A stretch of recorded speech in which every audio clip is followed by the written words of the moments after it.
यह विश्रांतिदायक है, नहीं है क्या?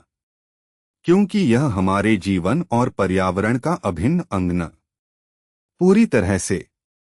विशेषज्ञों के अनुसार यदि ये तरंगे रुक जाएं, तो हमें आंखों का कष्ट हो सकता है। यह पहले तो आपको अजीब लगेगा क्योंकि ये तरंगे आंखों के नहीं बल्कि कानों के अनुभव में आती हैं, पर विशेषज्ञ न मिशेल और हर हाल में हमें इससे जरा सा प्रभाव पड़ता है, क्योंकि वे यह भी कहते हैं कि संभावना उतनी ही सूक्ष्म है जितनी सूर्य के कल मिट जाने की हो। ऐसे होने की ताओ ने हमारा उड़ंक टोला मोड़ दिया और कुछ ही क्षणों में हम जंगल की कैनोपी से बाहर आ गए और अब हम एक मैदान के ऊपर उड़ रहे थे जिससे होकर एक हरे रंग की नदी बह रही थी। हम लगभग 3 मीटर नीचे उतर गए और नदी के साथ साथ बढ़ने लगे। अब हम विचित्र मछली के पीछे पीछे थे, एक मछली जो प्लेटिपस जैसा मैं जानता था से अधिक मिलती जुलती थी। जल निर्मल था, एक क्रिस्टल की तरह, और इस ऊंचाई पर हम एक सबसे छोटे कंकड़ तक नीचे की हर वस्तु को स्पष्ट देख सकते थे।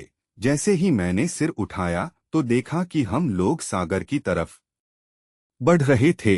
विशाल ऊंचाई वाले पाम वृक्ष जो नारियल के वृक्षों से मिलते जुलते थे, सागर तट की सुनहरी रेत पर बड़े बड़े पत्ते लहलहा रहे थे।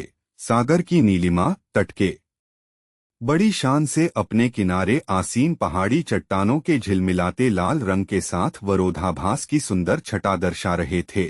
करीब 100 लोग रेत पर धूप सेकते हुए विश्राम कर रहे थे या पूरी तरह से वस्त्रहीन होकर सागर के निर्मल जल में तैर रहे थे। मुझे हल्की सी तिलमिलाहट का आभास हुआ, केवल इसलिए नहीं कि मैं निरंतर नई और अद्भुत सामग्रियों को खोज रहा था, बल्कि इसलिए भी कि मुझे गुरुत्वाकर्षण बल के बदले होने के कारण लगातार हल्केपन की अनुभूति हो रही थी। यह अनुभूति मुझे पृथ्वी की याद दिला रही थी। कैसा विचित्र था यह शब्द और कितना दुर्लभ था। पृथ्वी के विषय में अब सोचना, श्रवण और दर्शन की तरंगे भी मेरे तंत्रिका तंत्र को अत्यधिक प्रभावित कर रही थीं। सामान्यतया बहुत संवेदनशील व्यक्ति होते हुए भी मैं बहुत शांत और सहज अनुभव कर रहा था, जैसे कि मैं किसी गुनगुने पानी के भरे बर्तन में एक बुलबुले की तरह मधुर संगीत सुनते हुए आनंदमग्न हो रहा था। नहीं, उससे भी कहीं अधिक आनंदमय था।